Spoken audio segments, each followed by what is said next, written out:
Hello，大家好，欢迎收看 BTTV 新闻，我叫 Beverly Anastasia Lim。Sogip akan menjadi hub aktiviti hiliran industri petrokimia. Taman Perindustrian Minyak dan Gas Sipitang Sogip akan dibangunkan sebagai hub aktiviti hiliran bagi industri petrokimia gas dan petroleum utama di rantau ini. Ketua Menteri Datuk Seri Panglima Haji G. Noor berkata, bagi menjayakan usaha itu, penyediaan kemudahan infrastruktur dan tanah perlu ditangani oleh Koperasi Pembangunan Minyak dan Gas Sabah SOGDC yang bertanggungjawab mempromosikan Sogip kepada pelabur. Beliau berkata kerajaan negeri memperuntukkan dana di bawah Hala 7 Sabah Maju Jaya bagi menangani isu infrastruktur di Sogip. Untuk itu, SOGDC perlu bekerja lebih kuat bagi memastikan pertumbuhan positif industri minyak dan gas. Ini termasuk menambah baik kedudukan Sogip dalam kluster petrokimia di rantau Asia Tenggara serta menyediakan peluang pekerjaan berkemahiran untuk rakyat. Beliau berkata demikian semasa mempengerusikan mesyuarat lembaga pengarah SOGDC di Pusat Pentadbiran Negeri Sabah siang tadi. Haji G yang juga pengerusi SOGDC percaya pasukan yang baru akan lebih efisien dan proaktif dalam menguruskan Sogip. Menurutnya, secara umumnya pembangunan industri minyak dan gas Sabah terutama dalam sektor huluan berkembang dengan pesat berikutan penerokaan minyak laut dalam sejak beberapa tahun lalu. Katanya penambahbaikan syarat dalam kontrak perkongsian pengeluaran PSC oleh Petronas membawa kepada pengurusan lebih baik dalam sektor huluan. Ia turut membolehkan negara ini terutama Sabah membangunkan sumber hidrokarbon. Beliau yang juga Menteri Kewangan Negeri memberi jaminan bahawa aspirasi kerajaan bukan hanya ingin meningkatkan hasil minyak dan gas melalui kutipan cukai petroleum. Sebaliknya, kerajaan juga ingin memberi peluang dan manfaat yang besar kepada rakyat dalam aspek ekonomi secara langsung maupun tidak langsung. Terdahulu, Haji G menyerahkan watika lantikan ahli lembaga pengarah SOGDC yang baharu. Usaha terus dijalankan bagi memperbaiki perkhidmatan kepada rakyat. Pentadbiran daerah di Sabah disaran untuk memperkenalkan inisiatif pendigitalan berimpak tinggi bagi memberikan perkhidmatan yang lebih baik kepada rakyat. Setiausaha Kerajaan Negeri Datuk Seri Panglima Safar Untung berkata pendigitalan perkhidmatan kerajaan dapat mempercepatkan urusan. Langkah itu juga dapat mengurangkan keperluan rakyat untuk berkunjung ke kaunter agensi kerajaan. Dengan itu, ia dapat meningkatkan kualiti dan impak penyampaian perkhidmatan kerajaan kepada rakyat. Selaras dengan era pendigitalan pentadbiran negeri dan juga pentadbiran daerah, saya menyuruh supaya pentadbiran daerah ini turut bersama-sama kita dalam melaksanakan pendigitalan ataupun digitalization dalam mentadbir daerah masing-masing. Kita maklum bahawa pentadbiran daerah merupakan entiti pentadbiran utama yang penting dalam melaksanakan dasar dan polisi yang berteraskan kesejahteraan rakyat. The failure of district administration yang merupakan barisan hadapan kepada rakyat jelata kita untuk menerima perkhidmatan akan menggambarkan the failure of us secara keseluruhan. The failure of perkhidmatan awam negeri Sabah. Jadi saya memohon kepada semua pegawai-pegawai daerah supaya dapat melaksanakan kerja-kerja pentadbiran daerah dengan cekap, cepat dan tepat. Safar berucap di Majlis Perasmian Kursus Tadbir Urus dan Integriti Pentadbiran Daerah 2021 di Pusat Pentadbiran Negeri Sabah siang tadi. Beliau berkata pentadbir daerah memikul tanggungjawab yang besar untuk memastikan aspirasi kerajaan negeri bertepatan dengan kehendak dan keperluan rakyat di seluruh negeri ini. Oleh itu, pentadbir daerah juga harus mengenal pasir perkhidmatan yang boleh dinaik taraf kepada perkhidmatan dalam talian secara end-to-end. Mereka juga perlu mengenal pasti isu dan menambah baik proses kerja serta meningkatkan kemahiran sumber manusia melalui latihan pemindahan pengetahuan. Setiap proses kerja yang kita lakukan, ia haruslah dinamik dan tidak harus sama dengan apa cara yang kita lakukan pada tahun-tahun sebelumnya. Karena kita boleh membuat kreativiti baru dan inovasi baru dalam menyelesaikan sesuatu masalah yang kita laksanakan pada setiap hari. The routine should be dynamic. Bukan rutin sejak 20 tahun yang lalu kita amalkan sehingga sekarang pun mengikut cara yang sama. Wabak African Swine Flu menular ke 6 daerah lain. Virus demam babi Afrika atau African Swine Flu ASF kini telah menular ke 6 daerah lain di Sabah dan bukan hanya menjangkiti babi peliharaan tetapi juga babi hutan. Timbalan Ketua Menteri, Datuk Seri Panglima Dr. Jeffrey Ketingan berkata, virus ASF yang mula dikesan dalam kalangan babi peliharaan di Pitas kini telah merebak ke Lahadatu, Sandakan, Kinabatangan, Beluran dan Telupit. Sehubungan itu, kerajaan akan mengisytiharkan daerah berkenaan sebagai kawasan wabak mengikut Enactment Haiwan 2015.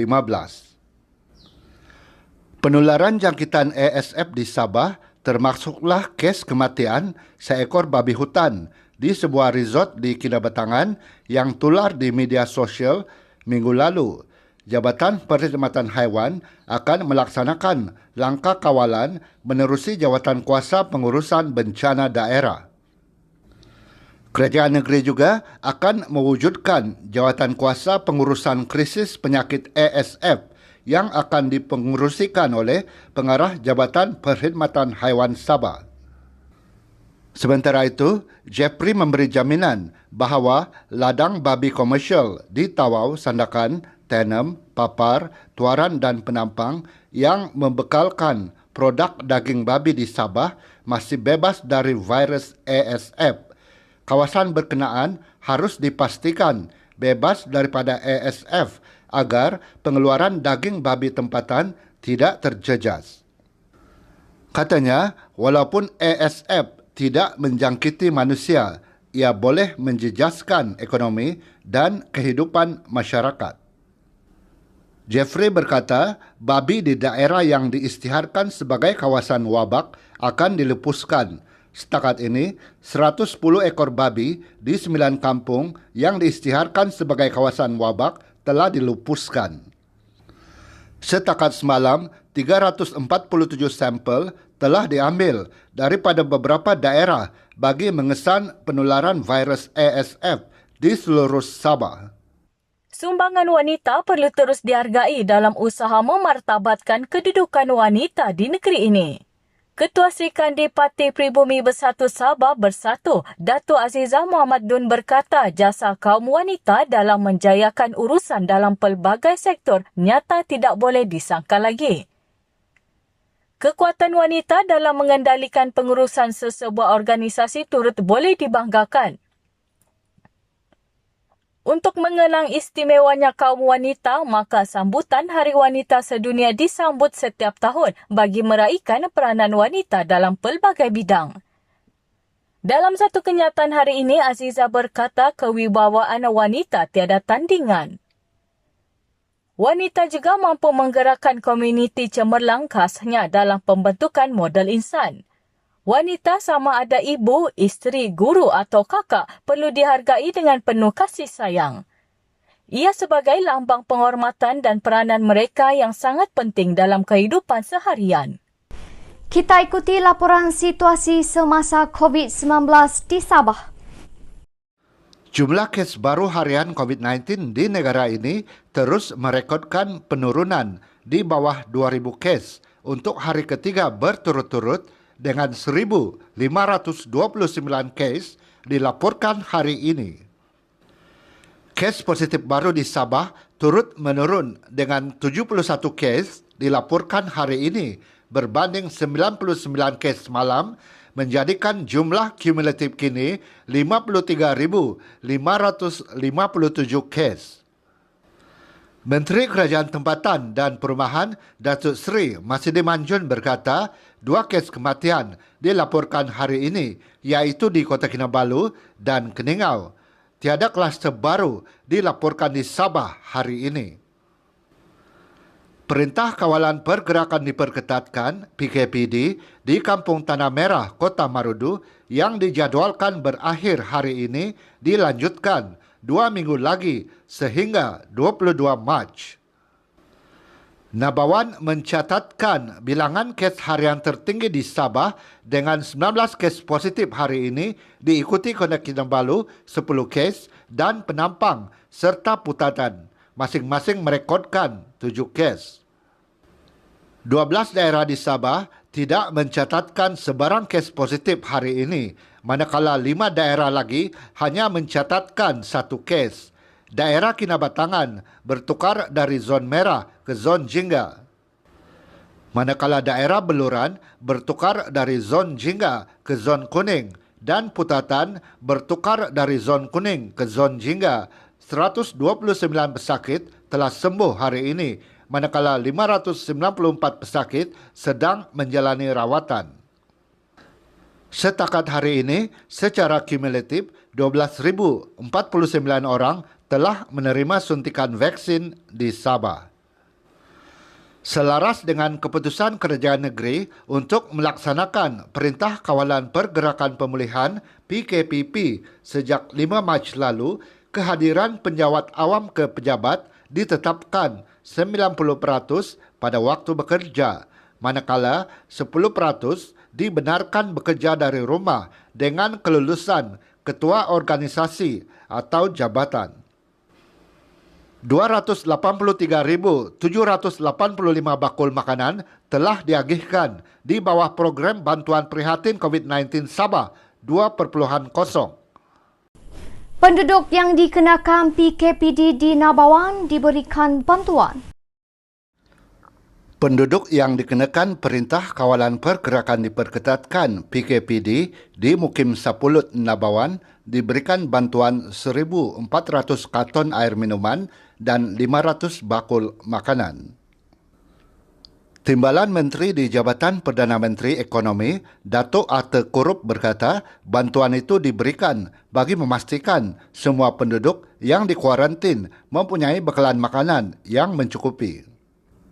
Lebih 200 keluarga dari 3 buah kampung, iaitu Kampung Singsingon, Kampung Panabaan dan Kampung Lotong Nabawan dikenakan PKPD sejak 3 Mac lalu. Ater yang juga ahli Parlimen Pensiangan merayu kepada semua penduduk di Parlimen Pensiangan untuk duduk di rumah dalam tempoh 2 minggu ini. Jangan keluar jika tiada urusan penting dan sentiasa menjaga kebersihan diri serta mematuhi SOP. Penduduk 2 kampung di Sabah menikmati kemudahan internet. Lebih 300 penduduk Kampung Gana dipapar dan lebih 200 penduduk Kampung Kumawan di Tambunan kini boleh menikmati kemudahan internet jalur lebar prabayar kelajuan tinggi berasaskan komuniti melalui satelit iaitu Connect Me Now. Miasat Global Berhad Miasat memaklumkan inisiatif kerjasama syarikat itu bersama Kementerian Sains, Teknologi dan Inovasi Sabah serta Suruhanjaya Komunikasi dan Multimedia Malaysia adalah selaras dengan usaha berterusan memperkasa misi internet untuk semua. Kerajaan Negeri Sabah turut menaja 300 GB data percuma di setiap kawasan untuk penggunaan awal penduduk kampung. Langkah ini adalah selari dengan hasrat kerajaan untuk menangani isu liputan internet yang terhad di kalangan penduduk luar bandar Sabah. sekaligus menghubungkan lebih banyak komuniti, perusahaan dan institusi dengan internet jalur lebar yang berkualiti tinggi dengan harga berpatutan. Connect Me Now menggunakan teknologi satelit Very Small Aperture Terminal VSAT dan High Throughput Satellite HTS. Terminal VSAT itu yang dipasang bersama peralatan Wi-Fi hotspot akan membolehkan penduduk kampung yang berada dalam jarak 100 meter menikmati kemudahan tersebut. 166 orang daripada etnik Palau yang ditangkap dalam Op Bangau pada 4 Mac lalu dihantar ke Depo Tahanan Imigresen di Kimanis, Papar. Mayor Bandaraya Kota Kinabalu, Norliza Awang Alip berkata kesemua tahanan dihantar setelah saringan COVID-19 menggunakan RTK antigen pada 5 Mac mendapati semua tahanan negatif COVID-19.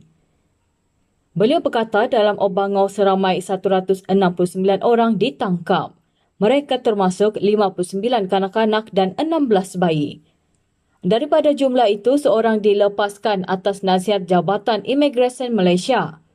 Manakala 2 orang gelandangan rakyat tempatan diserahkan kepada Jabatan Perkhidmatan Kebajikan Masyarakat.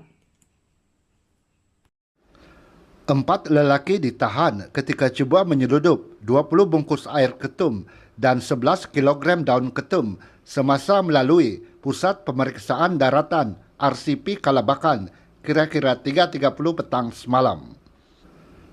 Keseluruhan nilai rampasan dalam kes ini termasuk sebuah van berjenama Photon dianggarkan RM121,310.